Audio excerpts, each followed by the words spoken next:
Praise the lord. ప్రభువైన యేసు క్రీస్తు నామములో మీ అందరికీ ఉదయకాలపు శుభాలు తెలియజేయుచున్నాను.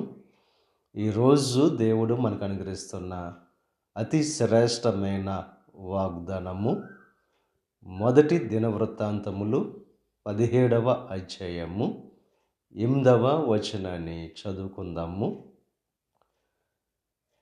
లోకములోని గనులకు కలిగియున్న పేరు వంటి పేరు నీకు కలుగజేయుదును. లోకంలో ఘనమైన వారు కలిగి ఉన్న పేరు వంటి పేరు మీకు కలుగజేస్తానని చెప్పి దేవుడు వాగ్దానం చేస్తున్నారు. ఘనత ప్రభావములన్నీ కూడా ఆయనలోనే ఉన్నవి కనుక ఘనత పొందుకోవాలంటే దేవుని ద్వారానే మనకు కలుగుతుంది.